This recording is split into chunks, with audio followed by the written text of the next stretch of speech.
Vale, entonces, voy a borrar nada más este ambiente de aquí, de RStudio. Bueno, estas son otras cuestiones. Les digo que normalmente estoy migrando entre diferentes scripts. Ya cuando empecemos a crear un script directamente más grande, más pesado, ahora sí vamos a generar scripts que sean dedicados a una problemática en específico. Ahora sí vamos a empezar a escribir códigos y cada quien va a tener sus códigos. La idea o sea, mi objetivo al final es que podamos escribir una gran cantidad de scripts en donde utilicemos todo este tipo de herramientas que les he mostrado y podamos resolver problemas de, supongamos, lo más común, análisis de datos, ¿no? Masivos con R. Eso lo vamos a poder hacer. Entonces voy a abrir otro script nada más para tener en blanco esta parte y que no interfiera lo anterior. Y nos quedamos justamente en la parte de los condicionales anidados, ¿no? Habíamos visto esta parte que yo les decía que un condicional, nada más como recapitulación, que un condicional anidado, una sentencia if anidada te sirve como candado. Más adelante expliqué por qué, pero lo importante que hay que tener en cuenta es que un if siempre vas a tener una condición.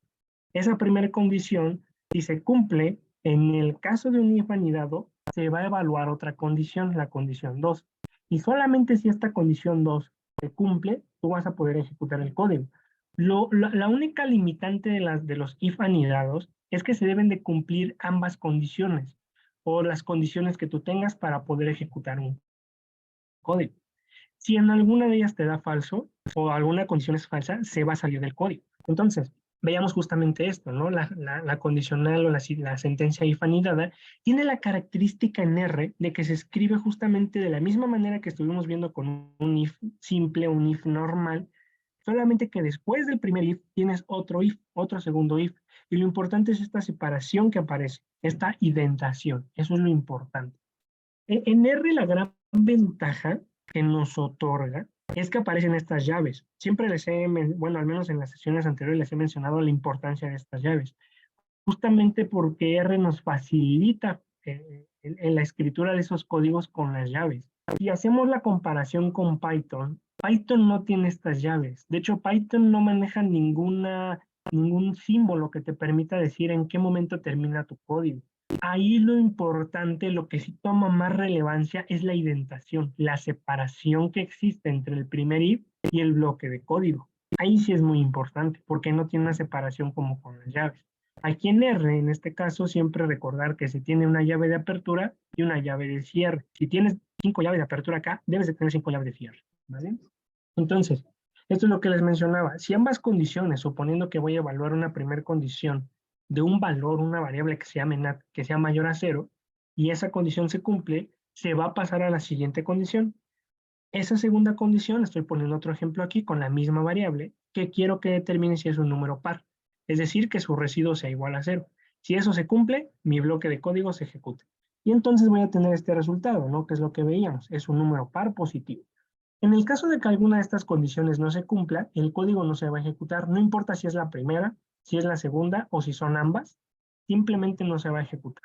Y aquí lo importante que hay que tener en cuenta es que a pesar, digamos, de que esta segunda condición tal vez se pueda cumplir, pero la primera no se cumpla, R no se va a tomar la molestia, o al menos el lenguaje, no se va a tomar la molestia en poder evaluar la segunda condición, porque la primera es como ese candado que les mencionaba.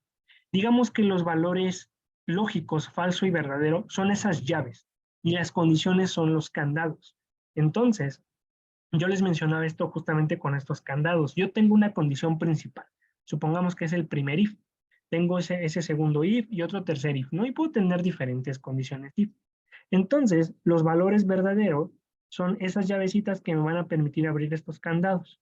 Entonces, este candado se abre y se va a otro candado, se evalúa con esta otra llave, se abre el candado y así se sigue hasta que se ejecuta el código. En el caso de que alguna de esas condiciones no se cumpla, es decir, tengo un valor lógico de falso y me está indicando aquí por una llave diferente, no va a poder abrir este candado y entonces se va a mantener cerrado.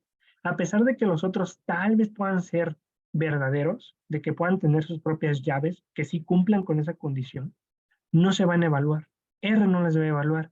Y de cierta forma eso tiene mucha ventaja porque si R las evaluara, es como si estuviera tomando más memoria RAM de la computadora de la que necesito. Y yo lo que les comentaba al inicio, me voy de aquí a RStudio, es que RStudio tiene la desventaja de que sí utiliza una gran cantidad de memoria de su computadora. Perdón, aquí lo podemos ver de hecho. Aquí según esto me está indicando que tengo este espacio utilizado, ¿no? 155. Quiero pensar que son megabytes o no sé ahí. Milibytes, no sé, ¿eh? Les mentiría con esta parte. Pero en el momento en que vean como que aquí aparece un color rojo, naranja, eso indica que ya están utilizando la memoria RAM de su computadora un poco más en exceso. Y ahí es donde los procesos empiezan a ser más lentos. Solo como tip, si van a utilizar o van a realizar análisis masivos de datos, lo que se recomienda es que lo hagan en una computadora con una memoria RAM mínimo que tenga 4 gigas. 4 gigas es lo mínimo que podrían utilizar para que pueda correr de manera adecuada. Puede haber algunas fallas porque se trabe de repente RStudio, pero va a correr bien. Ya en adelante, arriba de 4 gigas, súper bien. Si tienen 8 gigas, perfecto. No van a tener muchos inconvenientes con él. Entonces, ya cerrando esa parte, yo lo que les mencionaba es esto, ¿no? Del que los if anidados van a funcionar justamente como esas llaves, esos candados más bien. Entonces, cada una de las interpretaciones lógicas representa una llave diferente para verdadero y falso que me permite abrir los candados para terminar con el código. Entonces, aquí yo nada más les puse el ejemplo de que no importa en qué parte yo tenga el valor lógico de falso. El código no se va a ejecutar si alguna de estas no se. Eso es lo importante que hay que tener en cuenta en los if anidados. Entonces, ¿qué me quiere decir eso? Lo que me quiere decir eso en resumidas cuentas es que si van a utilizar un if anidado, lo van a tener que utilizar en una situación específica. En este caso, en donde sus condiciones tengan que cumplirse siempre. Ahora, ¿eso qué quiere decir también? No siempre todas las condiciones se cumplen. Ya estuvimos viendo previamente que puedo ejecutar un código en el caso de que una condición no se cumple. Y ahí es donde utilizamos la sentencia if-else, ¿no? Entonces, puedo hacer if anidados con sentencias else también, que es justamente algo de lo que veíamos en este ejemplo. Bueno, este ejemplo no sé si quedó dudas, pero teníamos 3 variables que era para determinar el desempeño de un estudiante, ¿no? Lo vimos en la sesión pasada. Y se tienen estas 3 variables, T, E, P, un valor o una condición que se debe de cumplir respecto a un promedio, que tiene una forma de calcular el promedio general, y todo esto que aparece aquí abajo son las condiciones que se deben de cumplir. Entonces lo que veíamos es que teníamos este código. Teníamos este código, las 3 variables aquí al inicio, teníamos una última variable que me permitía calcular el promedio con base en las variables de arriba, que son los promedios de tareas, exámenes y proyectos, y al final utilizo un if anidado para poder determinar si el estudiante o la estudiante aprueba o no y cuál es su calificación. Y aquí quiero pasar a algo importante, algo que no les mencioné en la sección pasada. Este código yo lo escribí simplemente para que podamos ver cómo se utiliza un if anidado. En este caso, lo voy a mostrar acá con los candados de nuevo. Voy a pasar aquí. Tengo este código, tengo un primer if. Este primer if lo que me está diciendo es que una condición, en este caso es la calificación de exámenes, tiene que ser mayor o igual a 8. Si esto se cumple, se va a evaluar la siguiente línea de código que corresponde al siguiente if. Aquí yo le estoy diciendo a R, quiero que evalúes 2 condiciones al mismo tiempo. Tareas mayor a 9 y con este operador, el booleano, proyecto, calificación de proyecto mayor a 9. Entonces, si esto se cumple también, va a pasar a lo siguiente y ya va a evaluar la calificación. Si la calificación es mayor o igual a 8.4, entonces vas a imprimir en pantalla, aprobado o aprobada, tu calificación es tal, ¿no? De acuerdo al promedio que se. Ahora, mostrado con candados, es como si tuviera esta primera condición. Si la condición se cumple, tengo la llave que me permite abrir ese candado, ¿no? Para estas 3 condiciones. Entonces, al final lo que obtengo es que el código se ejecuta. Eso es lo que está pasando en R. Por eso yo les digo, y les mencioné al inicio cuando vimos if anidados, que los if anidados podemos verlos como candados, pero ahí donde se utilizan los if anidados son más específicos todavía. Una forma tal vez más práctica de poder usarlos es, digamos, cuando queremos saber si existe un archivo o no. Yo tengo un código, a ver si se los muestro al final de la sesión, de las sesiones posteriores, un código donde yo le estoy diciendo a R, mira, quiero que ejecutes este código. Este código lo que te permite es procesar grandes cantidades de datos que tienen esta estructura, quiero que los normalices, quiero que generes gráficos, quiero que hagas estas pruebas estadísticas, etcétera, ¿no? Un código enorme.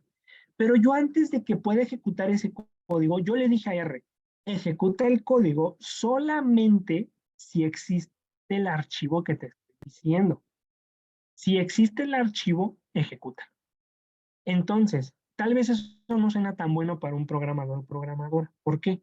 Porque yo le estoy diciendo, bueno, existe el archivo que yo quiero, pues ejecuta algo. Pero ¿cómo sabes que el archivo es correcto? Ah, pues debes de meter otro candadito, otro if anidado, donde le digas, bueno, si existe el archivo. Ahora imagina, más bien, ahora evalúa si ese archivo tiene esta estructura. Ok, tiene esa estructura. Ahora, ¿esos datos son numéricos? Ok, me sirve, ejecuta todo el código. Entonces, de esa forma es más práctico utilizar un if anidado para saber si existe un archivo, para saber si existe una variable, para saber si existe cualquier objeto en R, lo podemos utilizar y nos sirve como un candado para poder abrir todo el código posterior, ¿vale? De esa manera se utiliza. Y bueno, ya como resumidas cuentas, lo que les mencionaba es esto, que si yo tengo una condición que no se cumple, pues evidentemente todo se va a cerrar, no se va a evaluar y el código no se evalúa. Y esto es solamente un ejemplo diferente. Yo tenía acá un ejemplo donde la calificación era de 8.3 para la variable de exámenes.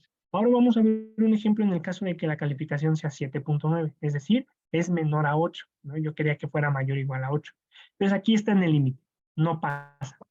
Entonces, en este caso, como no se cumple la primera condición, pues el estudiante o la estudiante reprueba, ¿no? Y se pone triste. Pero vamos a suponer que somos profesores y profesoras buena onda. Y tal vez nos gusta dar puntos extra. Entonces, ahora imagínense que de repente dimos durante el semestre o durante las clases diferentes puntos extra sobre exámenes o calificación y posiblemente eso podría ayudar al estudiante o la estudiante. Vamos a hacer ese código igual considerando que se tienen puntos extra. Entonces, ya veíamos en el código anterior que evaluábamos tres variables, calculábamos su promedio y generábamos estas tres condicionales, ¿no? Estas tres condiciones para evaluar. Ahora, lo que voy a hacer acá es que voy a utilizar una sentencia nueva, que en este caso es también una sentencia llamada else. Pero aquí les estoy presentando, o les voy a presentar, una forma diferente de poder escribir una sentencia else.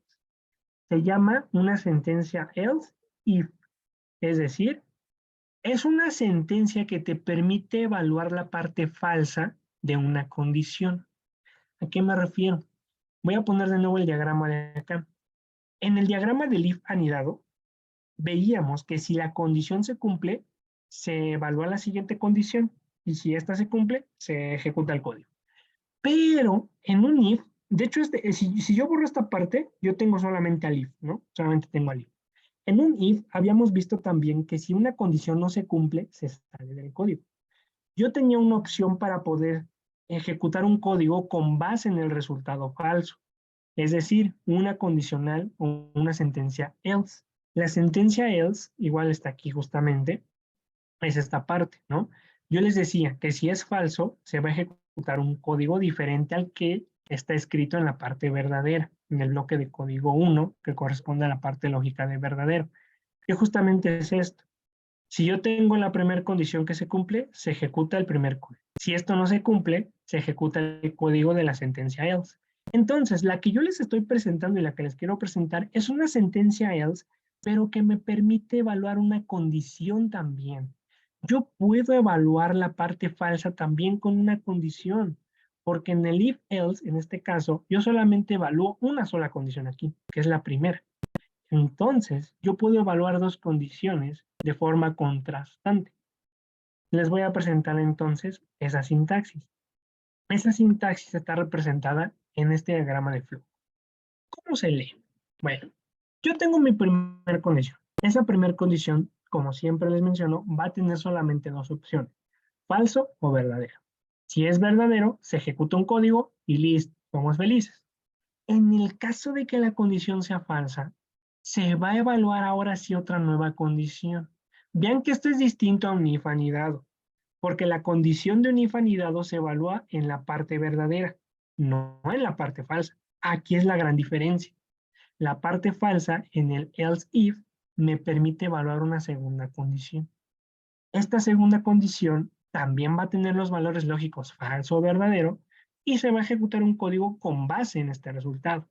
Entonces, de esa manera puedo evaluar condiciones diferentes respecto a un resultado falso. ¿Cómo se ve dentro de este código que les estoy mostrando? Bueno, vamos a considerar las mismas características de las variables, en este caso del desempeño de un estudiante o una estudiante. Tengo calificaciones de exámenes, tareas y proyectos.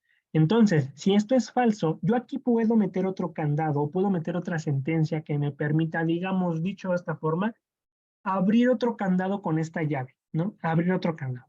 Entonces aquí es donde meto un if else, perdón, un else if, es diferente, es un else if.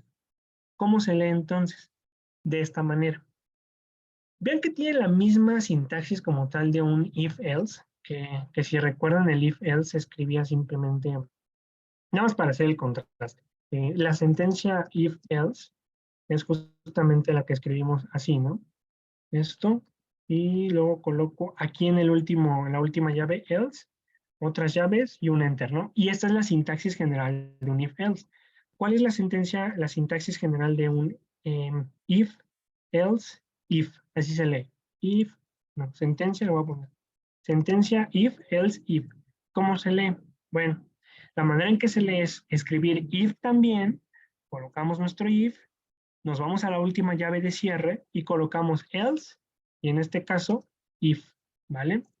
Pero no me acuerdo si era else, if, es que luego siempre se me olvida si era es separado, ¿ven? Eso es que luego cambia con Python, porque en Python se lee el if, pero es else, if, ¿vale? ¿Cuál es la diferencia? Que aquí tengo que escribir otros paréntesis, otras llaves y un enter. Y vean que esto se parece mucho a lo que está arriba. Lo único que cambia es que aquí agregué un if y unos paréntesis. Entonces, lo que me permite una sentencia if, else, if, es evaluar la parte falsa de un código, de una condicional, de una condición más bien dicho. Visto entonces en relación con el ejemplo que habíamos visto, es que yo tengo esa primera condición. Si esa primera condición no se cumple y tengo el valor lógico de falso, no se va a ejecutar este código que está en verde, sino que se va a evaluar la otra parte, que es el else if, y se va a evaluar la condición número 2. Si esta condición se cumple, se va a ejecutar el código. Si aquí no se cumpliera, no se ejecutaría ningún código. No importa que sea un else, que tenga un else aquí. Si esto fuera falso, se saldría del código, ¿vale? Y no se ejecuta nada. Eso también es una de las diferencias con el if-else, porque en el if-else, no importa si esto es falso, si acá es falso, directamente se va a ejecutar el código de abajo. Pero aquí no, aquí ya le estamos metiendo o estamos siendo más, de cierta forma, más estrictos con el lenguaje, porque le estamos diciendo, bueno, tengo una parte falsa acá arriba en mi condición, pero quiero que evalúes otra condición en caso de que no se cumpla la primera. Evalúala y con base en ese valor, pues ejecuta el código, ¿no? Somos más restrictivos en ese aspecto con un if, else, if, ¿vale? Entonces, este es el código como tal que me permite evaluar si un estudiante tiene puntos extras. Tiene puntos extra. Yo lo único que agregué aquí fue una nueva variable que se llama PE, puntos extra, que tiene en este caso un valor de 0.5, ¿no? Supongamos que es el valor, el medio punto. Entonces, con base en esta información, yo ya pude generar este código. ¿Cómo se lee? Bueno, la forma en que se lee es la siguiente. Tengo la primera condición. Si la primera condición, que es la calificación de exámenes, es mayor o igual a 8, pues está muy bien, se va a ejecutar o se tiene que ejecutar un código acá. Aquí tendría que haber un código, si se dan cuenta. Pero aquí lo estoy poniendo nada más para hacerlo sencillito. En este caso, como no se va a cumplir, porque yo sé, bueno, aquí era 7.9, como la calificación va a ser menor a 8, lo que va a pasar es que directamente R va a leer aquí la sentencia else if y va a evaluar esta parte. Va a evaluar la calificación de exámenes más el punto extra que tiene. Si este punto extra con esta calificación de exámenes da mayor o igual a 8, pues ya se va a ejecutar las condiciones siguientes, que son las mismas que el código anterior. Y se va a mostrar aquí, aprobado, aprobada, tu calificación es. Entonces vean que lo único que se hizo fue agregar una sentencia else if que me permite evaluar dos condiciones. Vean que la condición es la misma, mayor o igual a 8, pero está cambiando aquí, porque aquí le estoy sumando los puntos extra y acá no. Solamente son casos específicos. Pueden cambiar estas condiciones, ¿vale? Entonces, con esto, yo sí solamente lo que quería mostrarles es que podemos hacer diferentes combinaciones de sentencias if, sentencias else if, y diferentes if anidados con todas las combinaciones anteriores para generar códigos complejos, pero que me permitan desarrollar o evaluar muchas condiciones al mismo tiempo y ejecutar un código de forma más restrictiva y que sea, pues en este caso, muy dirigido. Porque digamos que cuando estamos metiendo if anidados, sentencias else if anidadas incluso pueden ser, va a haber else anidados también, ya le estamos metiendo más restricciones al código. Entonces, de cierta manera, el resultado final ya se vuelve más restrictivo y más específico, más dirigido para algo más único, ¿vale? Muy bien. Entonces, nada más voy a ejecutar esto y les voy a mostrar otra parte que quiero que se lleven. Aquí digo, solamente es cuestión de práctica un poco, ir escribiendo códigos. Lo que vamos a ver es justamente cuando terminemos de ver ciclos for y sentencias que se llaman break y next, vamos a meternos directamente a escribir códigos. Códigos, códigos, códigos, y ahí vamos a empezar a generar más habilidad al momento de escribir esto. Entonces, ahorita no se preocupen si todavía no se comprende bien esto, lo vamos a estar viendo igual más adelante. Esto es más específico, digo, no tienen que saberlo completamente, pero se los estoy dando para que tengan una herramienta más. ¿Por qué? Porque yo les decía que cuando estamos resolviendo un problema, tenemos que basarnos en las herramientas que tenemos en ese momento. Las herramientas que yo conozco me van a servir para poder evaluar o generar, más bien resolver el problema que quiero. Si me sirven las que yo conozco, pues adelante lo hago, está muy bien. Pero si no me sirven, entonces tengo que empezar a explorar más cosas o más alternativas para hacerlo. Y son todas estas alternativas que les he estado dando. Esto de hecho es más específico. Lo he visto en R sí lo he visto, no lo he visto tan a menudo, pero en Python lo he visto más, una else if. Entonces sí se utilizan como tal y son más específicos, ¿vale? Son más restrictivos como tal. Pero todo esto son herramientas que cuando vayan a enfrentarse a resolver un problema más, pero mucho más específico en un campo o en un área de investigación, o en una industria, una empresa que sea más dirigida a un problema, ahí ya todas las herramientas con las que cuentan las van a tener que juntar y las van a tener que implementar para generar códigos complejos y eficientes. ¿Vale? Entonces, voy a escribir aquí nada más el ejemplo que tengo en la presentación, ¿no? Este ejemplo. Voy a poner, como no lo tengo aquí y no lo quiero copiar y pegar, voy a generar lo mismo, lo que está escrito ahí, evaluar desempeño del estudiante. Y o sea, quiero generar todo esto para que al final se den cuenta que todo esto lo podemos hacer más sencillo. Van a ver cómo. Lo podemos hacer todavía más sencillo. Entonces voy a escribir tres variables. Va a tener una t que va a ser 9.5. Abajito es una de exámenes, que en este caso yo le puse 7.9. Aquí me equivoqué, era 7.9. Tengo una que son una p, que corresponde a los proyectos, que igual creo que era 9.5. 9.5, sí, 9.5. Voy a poner abajito otro comentario que me va a poner calcular la calificación general, ¿no? Calificación general. Voy a poner enter y voy a poner una variable que se llame cal, operador de asignación, y voy a poner en este caso calificación de exámenes multiplicado por 0.6, que era en este caso la condición que puse, ¿no? Para poner su calificación, que valía 60%. Voy a hacer la suma, en este caso con la tarea, que va a valer el 20%, más, en este caso proyectos, que vale el 20% también, ¿vale? Ya tengo el 100% ahí. Voy a poner abajito, en este caso, una variable que se llama P, que va a indicar los puntos extra que tiene el estudiante o la estudiante. Entonces voy a poner variable con puntos extra, ¿no? Le voy a poner así. Voy a poner entonces la variable, se va a llamar PE, operador de asignación, y voy a escribir en este caso punto 5, ¿no? 0.5, lo voy a escribir, listo. Ya cuando tengo esas tres variables, cuatro, más bien son cinco variables diferentes, si se dan cuenta, voy a comenzar a escribir mi código.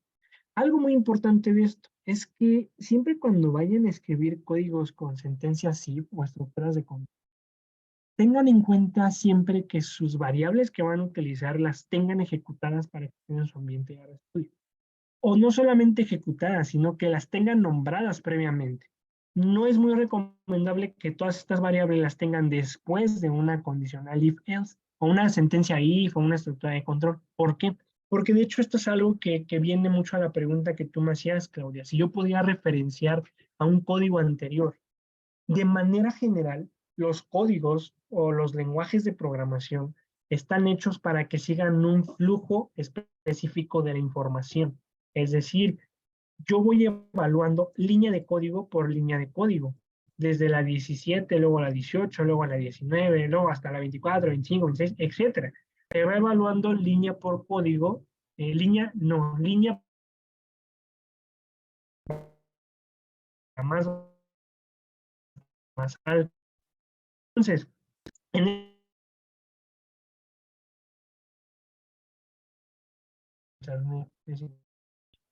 aquí le recomiendo mucho.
Hoy creo que se detuvo la sesión. No sé en qué momento se detuvo.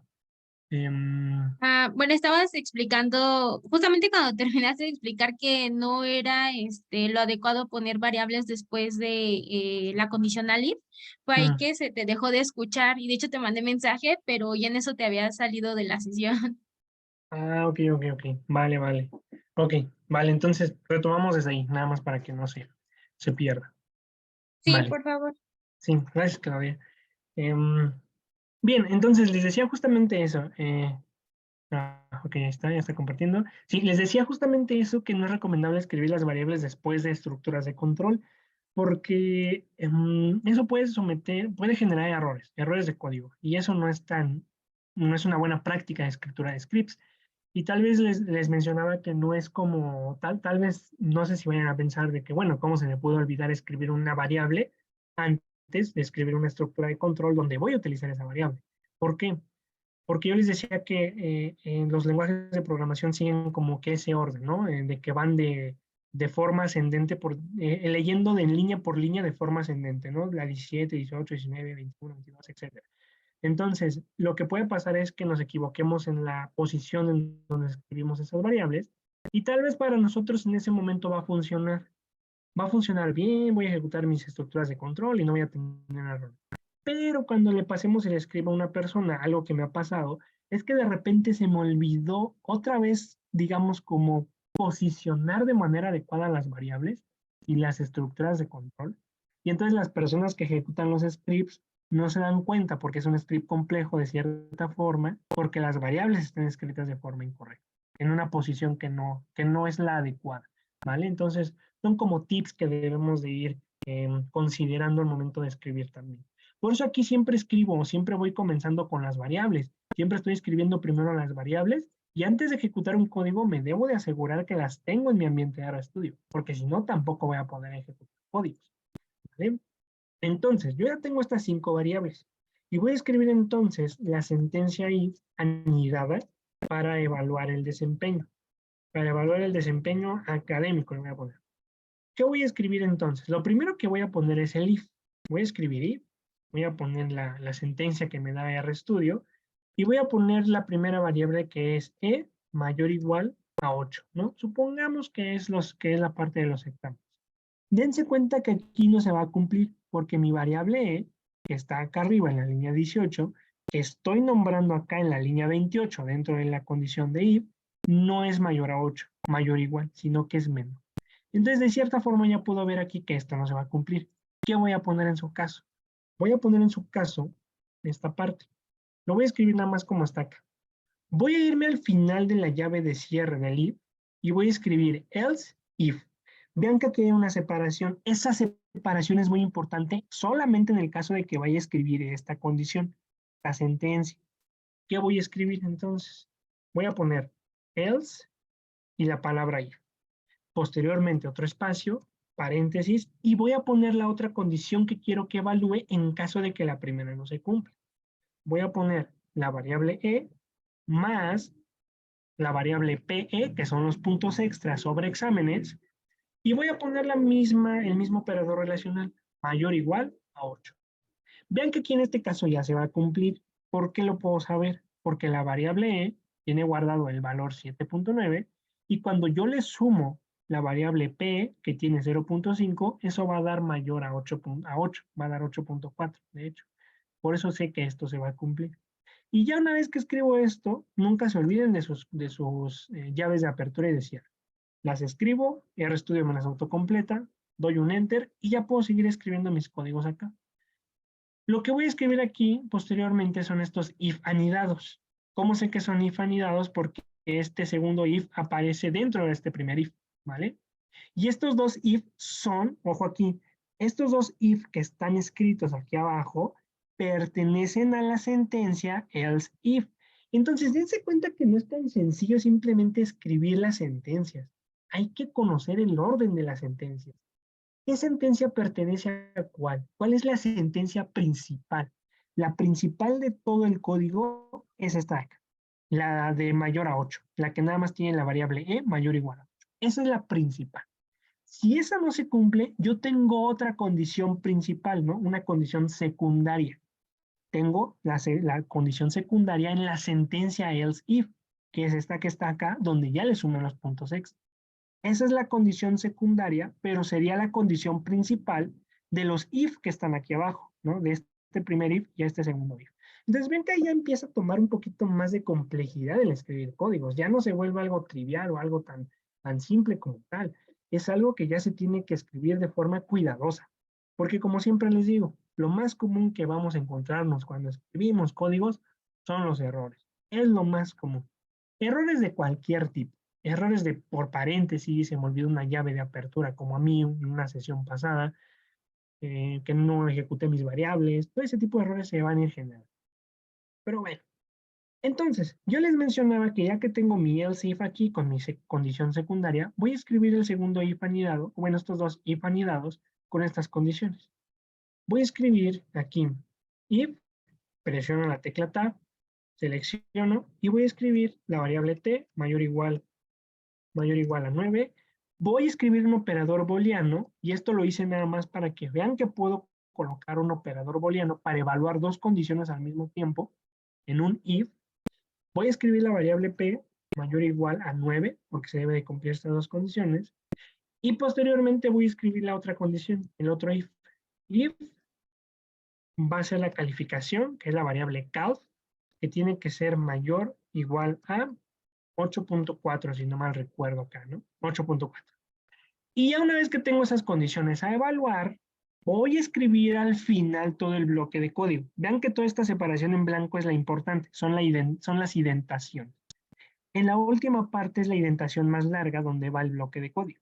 Voy a escribir print, voy a poner la variable paste, perdón, la función paste, y voy a poner aprobado, aprobada, tu calificación es, dos puntos, coloco una coma después de esa frase que puse, y voy a escribir la variable cal. ¿Por qué? Porque esta variable tiene la calificación del alumno o del alumno.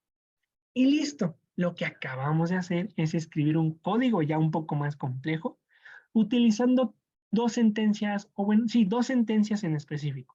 Un if, bueno, tres. Un if anidados, y una sentencia else if, ¿vale? Son tres como tal. Y listo, ya lo único que queda al final es como mejorar vamos a decir, la estética del código. Por ejemplo, normalmente aquí este bloque que queda acá como en blanco, entre una llave de cierre y otra, no es muy adecuado dejarlo. Siempre se recomienda dejarlo todos juntos, ¿no? O sea, con esta separación, que RStudio la hace propiamente, pero dejarlos juntos, ¿vale? Es lo que se recomienda. Y listo. Voy a ejecutar mis variables una por una, las voy a ir ejecutando desde la línea 17 y vamos a ver qué resultado obtenemos. Muy bien, voy a escribir entonces, perdón, voy a ejecutar con control enter la primera variable que es la t, ya está, luego la e, luego la p. Vean que puedo hacer eso, puedo irme posicionando en diferentes líneas de código y voy ejecutando simplemente con control enter. Vean, aquí ejecuto la variable cal, voy a ejecutar ahora la variable pe, control enter, ya está. Y ahora aquí algo importante. Yo puedo ejecutar mi sentencia igual con control enter, lo voy a hacer, y se ejecutó desde acá arriba, si se dan cuenta, porque acá estaba el cursor. Y lo que obtuve justamente es eso, aprobado, aprobada, tu calificación es 8.54. Puedo ejecutar esto mismo, seleccionando todo el bloque de código, dándole run, y obtengo el mismo resultado. Puedo posicionarme en la última línea de la última línea, perdón, en la última llave de cierre, presionar el control enter y obtengo el mismo resultado. Puedo también hacer lo siguiente. ¿Ven estas flechitas que aparecen en los códigos? Bueno, en las líneas de código, pues estas flechitas yo la puedo seleccionar, por ejemplo, el de la if principal, la selecciono, se hace un cierre como tal de esto. A ver, más bien, voy a escribirlo acá. Acá, en el else if. En esta línea aparece una llave perdón, una flechita hacia abajo, yo la selecciono y se condensa todo el código. Si yo hago esto acá también, se va a condensar de esta forma, vean.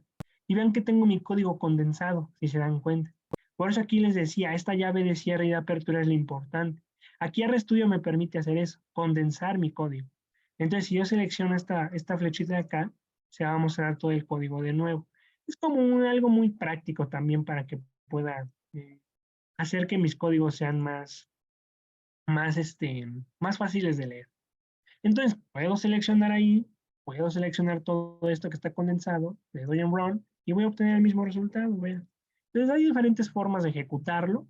Simplemente es cómo estamos escribiendo nuestro código, cómo lo estamos visualizando, pero al final representa lo mismo. Todo lo que vimos en sesiones pasadas de la llave de apertura, la llave de cierre, la indentación, el if-else, las condiciones, los operadores relacionales, los valores lógicos, todo eso está aquí adentro, vean, aquí en esta parte. En todo esto que está aquí condensado, está todo lo que vimos en sesiones pasadas. Está condensado. Simplemente le di en run y obtuve un resultado, ¿vale? Porque funciona de la misma forma y R lo sabe interpretar. Entonces, ya para terminar con esta parte de los if anidados e ir a otra parte que a mi parecer es un poquito más, ambas todas son interesantes, pero esta me parece más práctica, que son los ciclos for, voy a mostrarles cómo puedo eficientizar la escritura de este código. Es decir, yo escribí un código y escribimos un código que a mi parecer es un poco complejo de leer. Si recuerdan, yo siempre les decía, bueno, siempre que escriban un script, siempre que hagan un código, háganlo lo más simple posible. Si lo pueden hacer lo más simple posible, háganlo. Eso es lo que se recomienda. ¿A qué me refiero? Yo solamente escribí este código para poder explicarles cómo funciona un if anidado, pero lo puedo hacer más simple. ¿Cómo lo puedo hacer más simple? Bueno, yo sé que para poder obtener el resultado final, que es esta frase que está en la consola, con la calificación del o la estudiante, tienen que evaluarse diferentes condiciones. Estas condiciones, como están dentro de anidaciones o if anidados, tienen que cumplirse todas.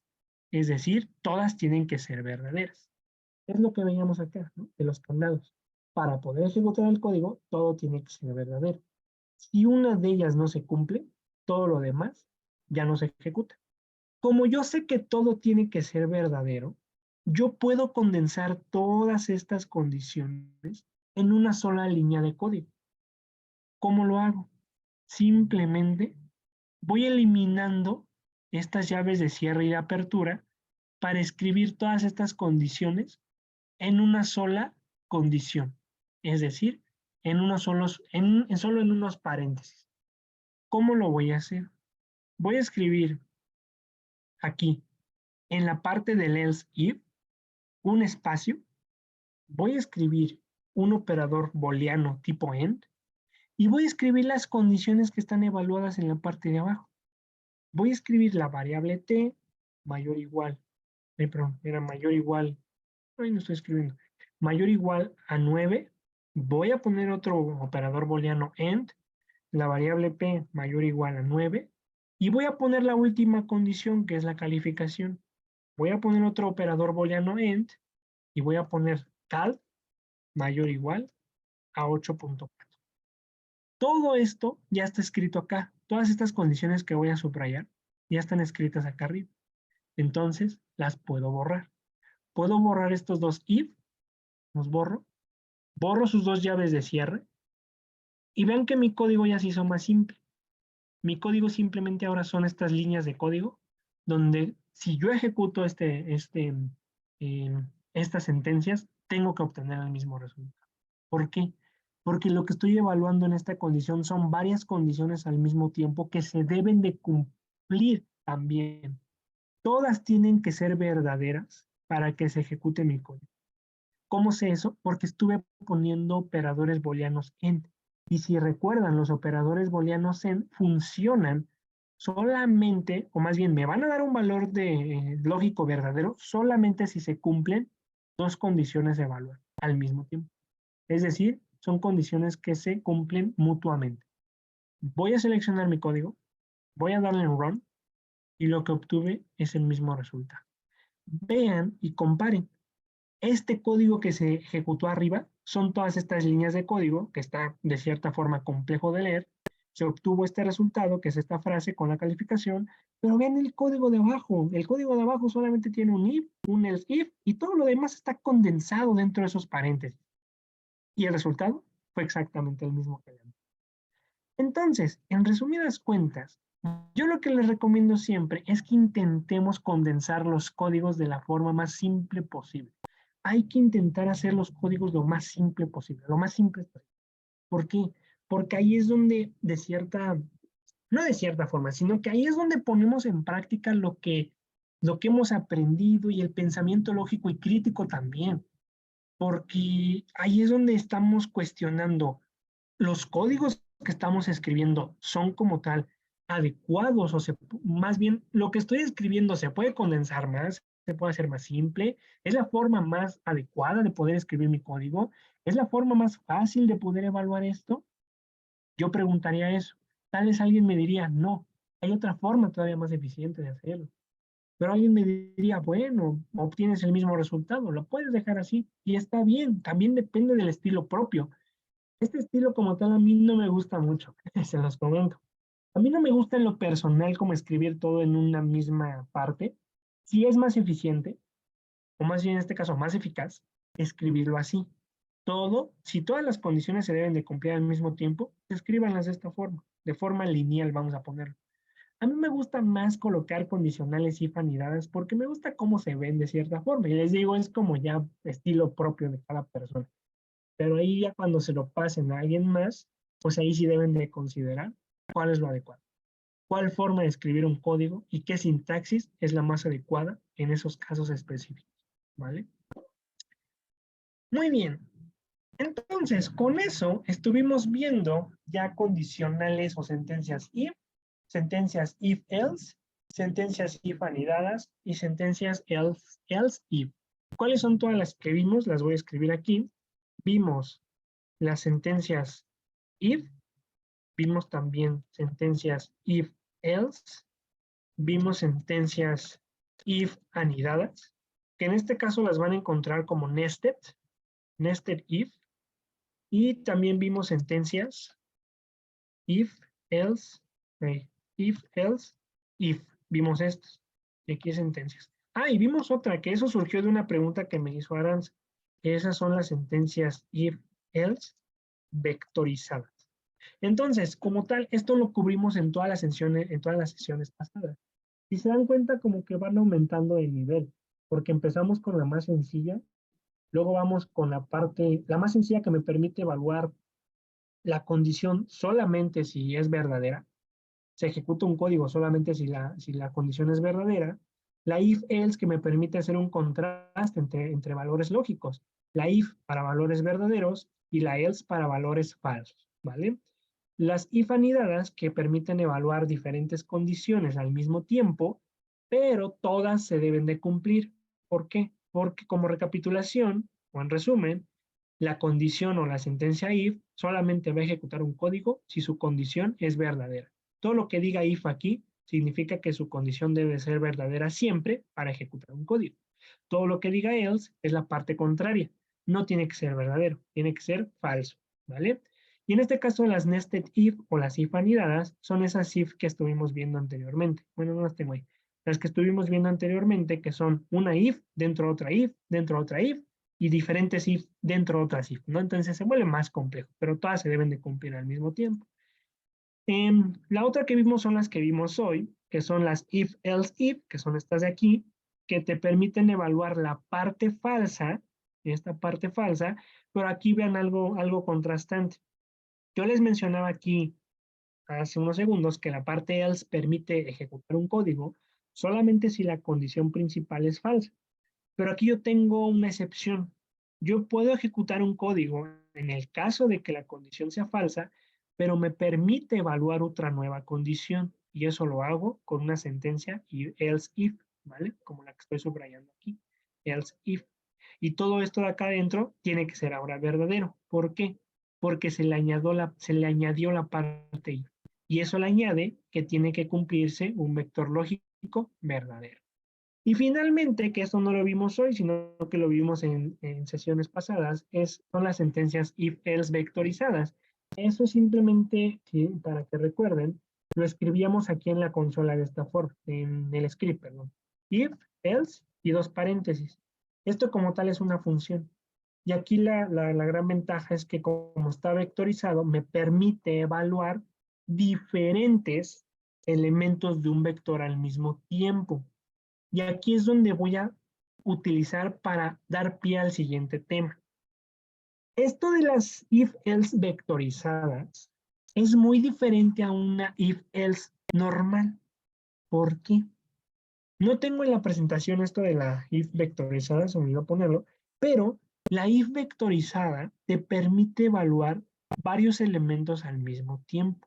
No sé si se han dado cuenta, que es algo que tal vez mencioné hasta el inicio, pero de forma intencional yo estoy colocando variables que tienen un único valor. No tengo aquí 7 calificaciones de tareas de, no sé, 7 estudiantes, ¿no? No tengo 7 calificaciones de exámenes y 7 calificaciones de proyectos. No estoy obteniendo 7 calificaciones de 7 estudiantes diferentes. Estoy obteniendo solamente una, que quiero evaluar un estudiante nada más. ¿Por qué? Porque las sentencias if solamente pueden evaluar un solo elemento. Solo si tienes un único valor, lo vas a poder ejecutar o vas a poder ejecutar toda la sentencia if y todas estas combinaciones, solo con un único elemento. La diferencia con las if-else vectorizadas es que si tú tienes varios elementos al mismo tiempo, los puedes evaluar. Y aquí simplemente es lo que mostrábamos en una sesión, que simplemente tú colocas el objeto que vas a evaluar. Vamos a poner un ejemplo. Voy a poner un vector que tenga los números 1, 3, 6 y 8, ¿no? Tiene 4 elementos. voy a salirme de ese paréntesis, pero dentro del paréntesis de la función, voy a poner una coma, un espacio, presiono Tab, y voy a poner el argumento yes, que simplemente me dice qué quieres que se muestre en pantalla en caso de que se cumpla una condición. Ah, y aquí me faltó la condición. ¿Cuál es la condición que quiero evaluar? Vamos a poner acá que sean mayores a 4, ¿no? Mayores a 4, que solamente son el 6 y el 8. En el caso de que se cumpla, quiero que muestres, vamos a poner algo sencillo, ¿no? Algo no tan, algo sencillo. Es mayor a 4, mayor a 4. Voy a poner eso. Ay, ya te le puse. Y tengo la opción en la función if else, la parte no. ¿Qué quieres que se muestre en caso de que no sea mayor a 4? Pues vas a poner ahí. Es menor, es menor a 4. Voy a ejecutar este código nada más, no lo he explicado a profundidad, nada más lo voy a ejecutar. Y lo que se va a mostrar es lo siguiente. Vean. Ahí esperen, lo ejecuté 2 veces, se ve raro. Nada más es una vez. Lo que se va a mostrar es que cada elemento del vector, por ejemplo, 1, 3, 6 y 8, se va a mostrar a qué valor corresponde. El 1 es menor a 4, entonces en la primera posición aparece es menor a 4. El 3 es menor a 4 también, pues aparece lo mismo. El 6 y el 8 son mayores a 4. Por eso en estas dos últimas posiciones aparecen las frases es mayor a 4 y es mayor a 4. Y entonces con este if else vectorizado me permite evaluar diferentes elementos de un vector, ya no solamente uno, como las anteriores. Yo tengo solamente una calificación acá, por ejemplo. Yo puedo evaluar diferentes elementos y mostrar un resultado con base en si se cumple esta condición o no se cumple. Entonces, la parte yes aquí en el argumento es el if y la parte no es la sentencia else. Corresponde, en ese caso, son como sus similares con la sentencia if else, ¿vale? Entonces, de nuevo, nada más la parte yes o el argumento yes corresponde a la sentencia if y la parte no corresponde a la sentencia else, ¿vale? Así es como se utiliza un if vectorizado, un if else vectorizado. ¿Y por qué les estoy mostrando esto ahorita? Bueno, porque imagínense que ustedes tuvieran diferentes estudiantes con diferentes calificaciones y los quieran evaluar al mismo tiempo. ¿Eso se puede con lenguajes de programación? Pues la respuesta es sí. Y para poder resolver ese problema, se utiliza algo que se llama ciclo for. Entonces, les voy a mostrar los ciclos for como tal. Bueno, tenía otro ejemplo acá nada más que era como un ejemplo de esto, ¿no? De if anidados combinados con diferentes cells. Era como tal un ejercicio, pero bueno, no, lo íbamos a resolver. Pero me voy a pasar ahorita a los ciclos for y esto tal vez lo veamos más adelantito. No, a ver, yo creo que sí, porque creo que los ciclos for, sí, yo creo que sí me va a servir. Es que después vamos a utilizar lo mismo, el mismo código de los años bisiestos. Vean, por eso aparece aquí otra vez, Help me ChatGPT. Entonces, no sé si me dé tiempo ahorita de mostrárselos. Voy a saltarme nada más tantito esta parte y tal vez en la siguiente sesión se los muestro. Mm, Es que sí está complejo, la verdad. Sí está un poco más complejo este. De hecho solamente como curiosidad. Ese código que está ahí escrito, no lo escribí yo, lo escribió ChatGPT. Ese código dije, bueno, a ver, puedo escribir el código, le puedo decir, oye, quiero que evalúe si un año es bisiesto o no. Pero a ver, vamos a decirle a ChatGPT que lo haga. Le dije, tengo este año, ¿no? Tengo este año y quiero evaluar si este año es bisiesto o no, utilizando condicionales if, else y que estén anidadas. ¿Cómo lo puedo hacer? Entonces, previamente yo le dije a ChatGPT si conocía los años bisiestos y en este caso había qué condiciones se debe de evaluar para un año bisiesto. De hecho, se los voy a mostrar nada más porque justamente el curso tenía la finalidad de mostrarles a ChatGPT en acción. Y se los voy a mostrar a ver si lo tengo ahí en la conversación. A veces lo borran, ¿eh? A veces borran las conversaciones, están almacenadas, pero a veces se borran. Creo que lo tengo por acá. Estaba haciendo pruebas. Mm, Quería ver esto, man. Estaba haciendo pruebas para ver qué tanto ChatGPT generaba esto. Vean, aquí, por ejemplo, le dije, le puse, es que vean, todo esto es con contexto, es decir, este como tal es un modelo de lenguaje, y un modelo de lenguaje funciona con contexto, es decir, tiene que tener información previa para poder generarte algo más sofisticado, ¿no? Entonces, yo le puse acá, ¿no? Algunos ejemplos nada más que me mostrara usando condicionales if else. Entonces me dijo, ah, sí, claro, que hay unos ejemplos, y me generaba estos códigos, ¿no? Me generaba estos códigos de R con diferentes variables, aquí hay ciclos for. Entonces yo fui aumentando el nivel y le dije sin utilizar funciones, ¿no? Y me generaba ahora este if con este else if y luego dentro otra sentencia else, ¿no? Que me permite evaluar si un valor es positivo, negativo o cero. Podemos hacer eso. Aquí me generó otro para identificar si es un número par o un número impar. Mm, Acá para saber si alguien pasó el examen o no lo pasó. Aquí pues, si es elegible para votar. De hecho, este justamente fue la idea que tomé de un ejercicio, ¿no? Si es elegible para votar con un if else. En este caso, ¿no? Para múltiplos. Aquí está lo de los múltiplos, que justamente era un ejemplo que no vimos, pero que sí lo mencionaron en una sesión pasada. Múltiplo de 3 y 5, etcétera. Entonces, después yo le dije, le fui poniendo cosas más, un poquito tal vez más aquí, ¿no? ¿Cómo explicaría un nested if, ¿no? Me dio curiosidad cómo lo explicaba él por la forma en que lo estaba escribiendo. Entonces le puse esto, genera estos ejemplos, problemas con estas sentencias if anidadas, o if, else, if, etcétera, y me generó todos estos ejemplos, ven. Entonces ChatGPT, de cierta forma, lo que me gusta es que te genera de forma precisa, de manera precisa, códigos de cualquier lenguaje. Python, R, Perl, Bash, SQL, de cualquier lenguaje, JavaScript, C++, C, Java, MATLAB, hay otro que se llama Ruby, Julia, todo ese tipo de lenguajes lo pueden poner en ChatGPT. Y a lo que voy con esto es que ya no solamente, mm, vamos a decir, no solamente vamos a tener que aprender de forma teórica cómo funciona esto, sino que podemos decirle a ChatGPT, oye, tengo este problema con un código, ¿cómo lo puedo resolver? Yo le puedo poner un código aquí que tengo un error, que de hecho ese es un ejercicio que vamos a hacer más adelante. Les voy a dar un código con un error. Primero ustedes tienen que identificar cuál es el error y después quiero que usemos ChatGPT para ver si identifica el mismo error. Pero es un ejemplo. Entonces podemos usar esto. Vean, este es el código que les decía que tengo ahí. Tengo un año, ¿no? 2024. Y con un if anidado está evaluando si ese valor, por ejemplo, si el residuo de la división con 4 es 0. Es una primera condición que deben de cumplir los años bisiestos. Otra condición es esta, ¿no? Que el residuo de la división entre 100 sea igual a 0 y la división entre 400 sea igual a 0.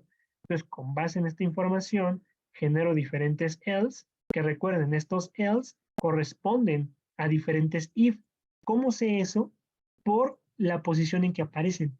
Este else de aquí corresponde a este último if.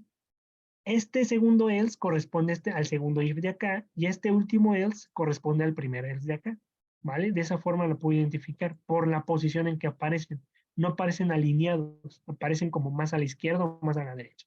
Entonces de esa manera puedo ejecutar o puedo generar un código así para evaluar si es un año bisiesto, que aquí le puso como lip, o si no es un año bisiesto, con base en esas condiciones. Y bueno, se los voy a explicar nada más así rápido.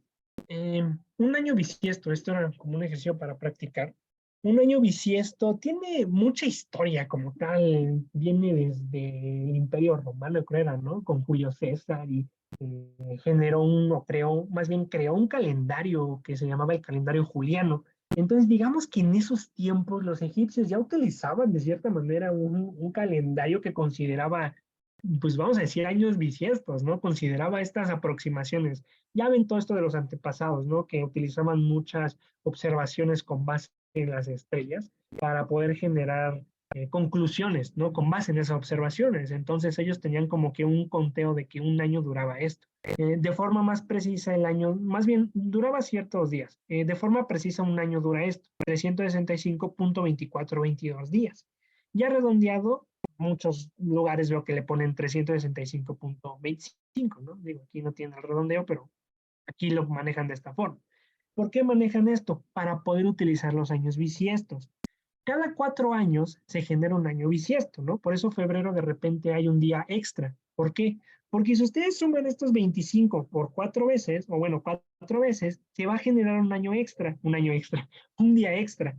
Entonces vamos a tener 366 días. De ahí viene también, de cierta manera, los años bisiestos, por esta aproximación de que un año no dura 365 días, sino que dura 365.25 o más precisamente 0.24. Entonces, con base en esa información, podemos generar un código de R, o en este caso, para evaluar si un año es bisiesto o no es bisiesto.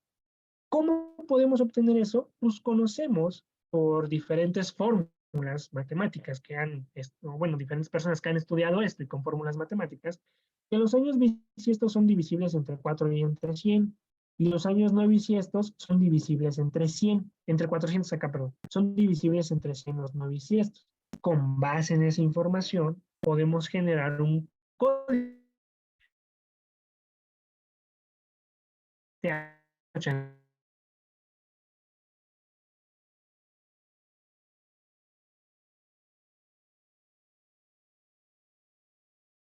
César, te dejaste de escuchar otra vez.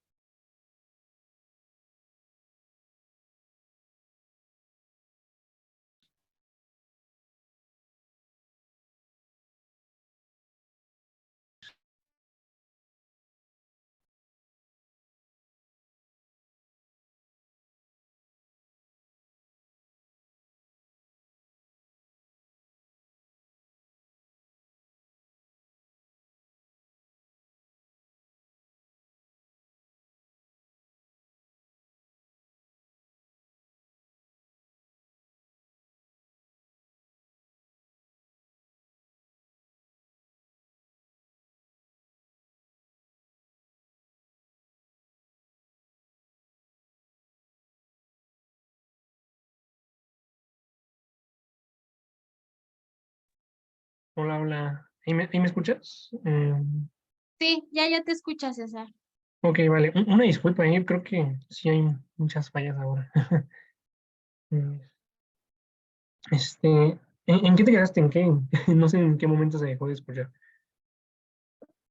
En esta parte. Justamente estabas terminando de explicar que los años no bisiestos son divisibles entre 100 y ya de ahí Ah, ya se ok. empezó a perder.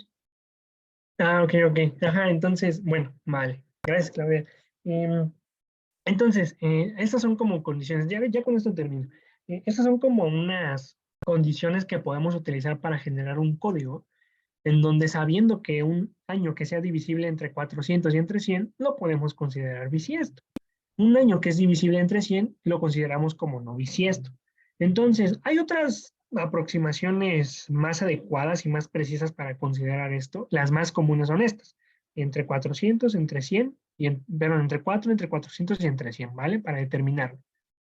Entonces, el ejercicio consistía en esto, consistía en que como tal era solamente, ¿no? Que ahí voláramos un poco nuestra imaginación y consideráramos que estábamos en este año, ¿no? 1582. Fue este año donde se introdujo el calendario gregoriano por este papa que se llama Gregorio XIII, que fue un sustituto del calendario juliano, que fue el que introdujo Julio César allá por el año 46 a.C., ¿no? Entonces, considerando esa información, que bueno, es de relleno, este año contiene años comunes, ¿no? Que tienen 365 días, años bisiestos, que son de 366 días, y años que les llaman seculares, que son cierres de siglos. Entonces, el calendario gregoriano pues, es justamente el que utilizamos actualmente. Ahora, entonces imagínense que somos personas que están viajando en el tiempo, ¿no? Y viajamos este año, 1582, tiene una computadora y le sabe el lenguaje de programación de él. Entonces, como nuestra curiosidad es grande, pues queremos determinar si ese año en el que estamos es un año común o bisiesto. Entonces, la idea quiere escribir un código que te muestre en pantalla si dicho año es bisiesto o no. Y aquí les ponía las condiciones, ¿no? Como pista. Los años bisiestos son divisibles entre 4 y entre 400, pero no deben de ser divisibles entre 100. Entonces aquí les puse que debes de probar 3 condiciones usando el operador de residuo. Y el código que se obtiene justamente es este, que si se dan cuenta, corresponde mucho con el código que está en ChatGPT. Este no se lo pregunté, él me lo dio como tal. Bueno, esta inteligencia artificial me lo dio. ¿Qué es lo que intenta evaluar acá? Aquí no lo voy a escribir ahorita ya por cuestiones de tiempo, en la siguiente sesión lo hacemos, pero quiero que se lleven lo siguiente. Quiero que empecemos a saber interpretar códigos. Si ustedes ven un código así, no se espanten, no entren en pánico y comiencen a preguntarle a ChatGPT. Antes de eso, lo que quiero es que intenten determinar qué está pasando en el código. Aquí estamos viendo una gran cantidad de llaves de cierre y de apertura, paréntesis por acá, diferentes frases, ¿no? Que aquí dice que es un año bisiesto, pero acá me dice que no es un año bisiesto, pero de repente acá me vuelve a decir que es bisiesto y luego al final me dice que no es bisiesto. Entonces, ¿qué está pasando? Bueno, hay que concentrarnos por el inicio, hay que concentrarnos en la parte inicial. ¿Qué tengo al inicio? Tengo un if principal, una condición principal. Yo tengo una variable que se llama año, o bueno, year, que tiene guardado el año 2036. Bueno, en este caso era 1583, ¿no? Una falla ahí mía. Supongamos que es 1583. Tengo ese año guardado en esta variable. Lo que va a pasar aquí después es que dentro de un if se va a evaluar la primera condición. Ese año, o el residuo de ese año dividido entre 4 es igual a 0. Si eso se cumple, esto se cumple, lo que se va a mostrar no es un código como tal, perdón, no se va a mostrar algo en pantalla, sino que se va a evaluar la siguiente condición de abajo. La siguiente condición es, este año es divisible entre 100, si esto se cumple, se va a evaluar lo siguiente. Vean aquí algo importante.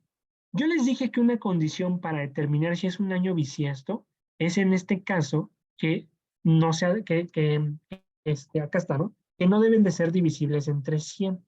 Pero ojo, algo que no mencioné, son cosas que les digo que son aproximaciones que no se están considerando acá, pero se está evaluando otra tercera condición, y ahorita regreso con la de 100. Se está evaluando otra tercera condición que me dice si es, en este caso, divisible entre 400. Si estas tres condiciones se cumplen, lo que se va a mostrar en pantalla es que el año tal es un año bisiesto. Bueno, hay algo que me permite determinar que es un año bisiesto simplemente con que sean divisibles entre 4 y entre 400. Si ese año también es divisible entre 100, también lo voy a considerar como año bisiesto, pero solamente si se cumplen las otras dos, que sea divisible entre 4 y entre 400. Por eso aquí el resultado es esto, un año bisiesto. Ya lo demás, esto es en el caso ideal, ¿no? En que se cumplan las tres condiciones, en estos if anidados. Lo demás simplemente son sentencias else, que corresponden a cada uno de estos if. Si la primera condición no se cumple, el else que se va a ejecutar no es este de aquí abajito, es el que está hasta acá, al final, ¿vale? Es el que está al final, es el que se va a ejecutar. ¿Por qué? Porque este es el if principal, y el if principal va a terminar su llave de cierre hasta el final de todo el código, ¿vale? Hay que tener en cuenta eso. Esta llave que está aquí, que estoy mostrando con el cursor, es la llave de cierre de esta llave de apertura. Por eso, si esto no se cumple, automáticamente se va a ir hasta abajo y se va a mostrar, no es un año bisiesto. Entonces, supongamos que si se cumple esta primera condición, se evalúa la segunda. Si esto no se cumple, se va a ir entonces con el siguiente else, que es este de acá. Esta llave de cierre de aquí corresponde con la llave de cierre del segundo if. Entonces, si esta no se cumple, pero si es divisible entre 4, que es una de las condiciones, se va a mostrar que es un año bisiesto. Y así se sigue con la siguiente. Si esta de acá ya no se cumple, pues se va a ir a este otro else de acá y se va a mostrar no es un año bisiesto. Entonces vean que esto acaba de generar un código complejo. Esto ya es un código muy complejo a mi parecer. ¿Por qué? Porque estoy determinando condiciones que ya necesitamos más conocimiento de los años bisiestos como tal, ¿no? Ya necesitamos tener más conocimientos de esas aproximaciones que se utilizan para determinar si es bisiesto o no. Ya necesito saber que estas tres condiciones me permiten determinar un año bisiesto, que esta primera o esta única me permite decir que es un año bisiesto, pero son conocimientos que debemos de tener previamente. ¿A qué voy con todo esto? Este código que generó como tal GPT, este código que lo generó esa inteligencia artificial, ya es de cierta manera más complejo, pero está basado en un conocimiento previo. un conocimiento previo que se basa en herramientas que tenemos en nuestras manos. Este código, como tal, está combinando lo que vimos en todas las sesiones pasadas. Solo está combinando dos, el if y el else.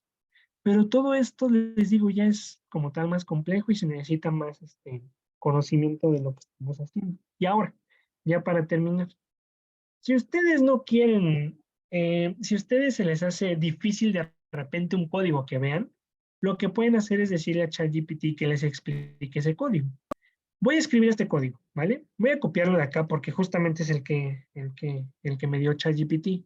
Lo voy a copiar de acá para no copiarlo en la presentación. Voy a irme hasta abajo nada más y le voy a escribir. Voy a poner, could you explain to me the next code? Le voy a poner the next R code. Le voy a poner R code. Y voy a poner entonces abajito el código, ¿vale? Lo voy a ejecutar, le voy a dar, bueno, no ejecutar, más bien le doy enter. Y cuando le dé enter, ChatGPT va a empezar a interpretar el input. Este es el input, lo que yo le di.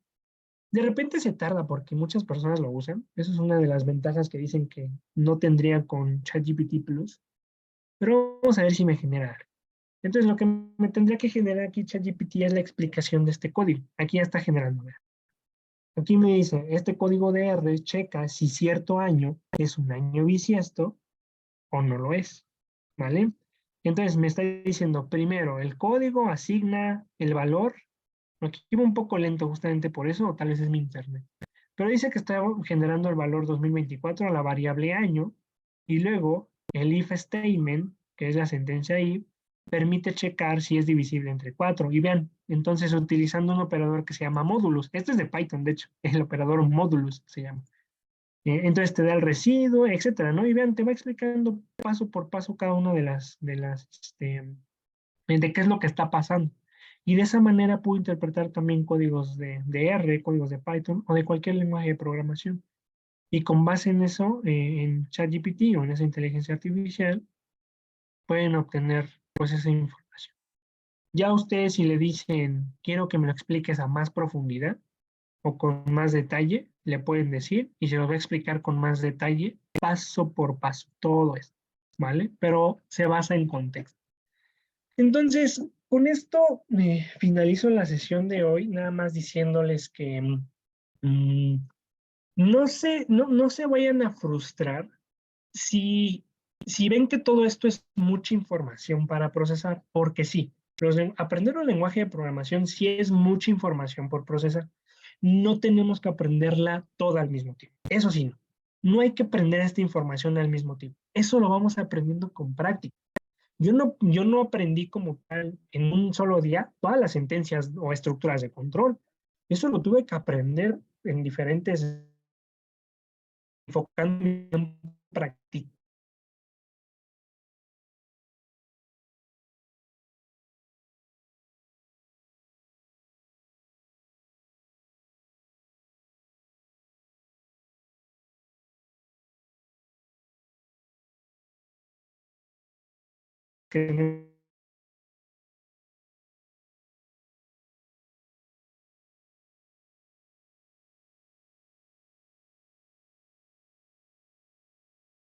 Perdón, César, de nuevo se te dejó de escuchar.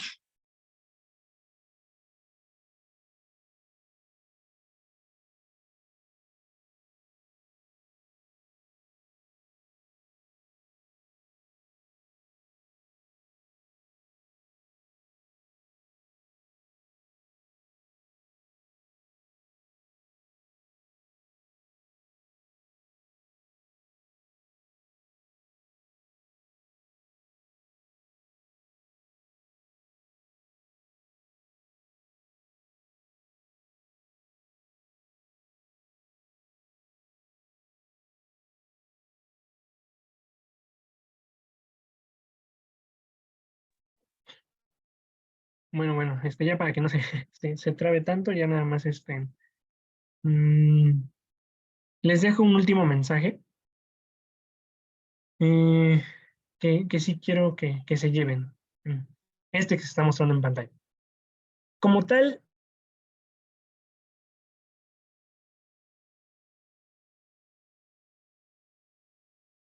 que escribí previamente, no el de ChatGPT, sino previamente, tuve que hacer pruebas. Tuve que hacer diferentes pruebas para ver si estaba obteniendo el resultado que quería, etcétera, ¿no? Entonces, es muy difícil que te salga la primera.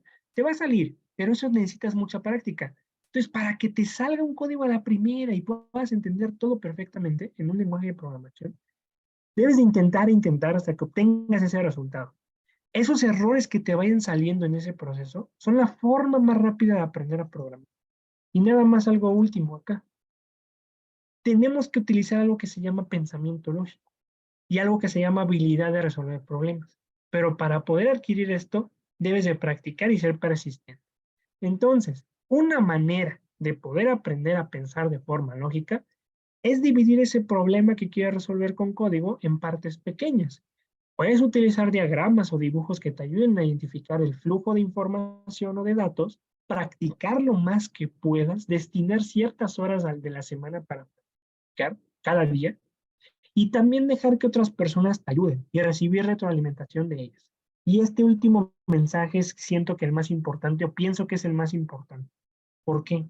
Porque aplicado a mi experiencia como tal, yo aprendí todo esto gracias a la ayuda y la retroalimentación de las personas que me rodeaban y que conocían de estos lenguajes. Una de esas personas es mi amigo David. Él es muy experto en todo eso. Yo le explicaba, oye, tengo este problema, ¿no? Y lo intento resolver con esto. ¿Será correcto? Y él me decía, es correcto, pero lo puedes hacer de esta otra forma. Y de esa manera iba aprendiendo todavía más. Entonces, generar esas conexiones con otras personas es algo muy valioso también en los lenguajes de programación. Y tal vez lo menciono porque algo que he visto que a veces ocurre con personas que se dedican a la programación es que normalmente las pintan como personas que están solas todo el tiempo y están en su computadora escribiendo código en la oscuridad. Y pues tal vez, ¿no? Tal vez, yo no soy programador por naturaleza, pero, pero eso siento que el tener la ayuda de otras personas es un aporte muy valioso en, no solamente en los lenguajes de programación, sino en nuestra vida académica, vida profesional, nuestro desarrollo como tal, nuestro crecimiento como personas. Eso es algo bastante, bastante valioso. Y nada más les dejo ese mensaje porque ya lo que estuvimos viendo, la verdad, es una gran cantidad de información que hay que ir procesando poco a poco, practicando y siendo persistente, ¿vale?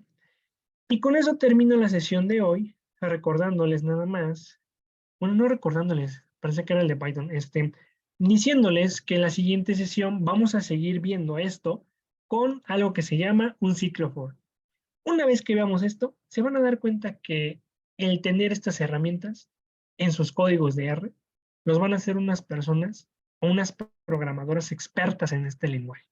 Entonces, vamos a finalizar la siguiente sesión viendo los ciclos for y una vez que finalicemos esto, vamos a entrar de lleno a realizar o a escribir códigos que resuelvan problemas más sofisticados. Parte por parte también lo vamos a ver, ¿vale? Pero así es como vamos a empezar a practicar.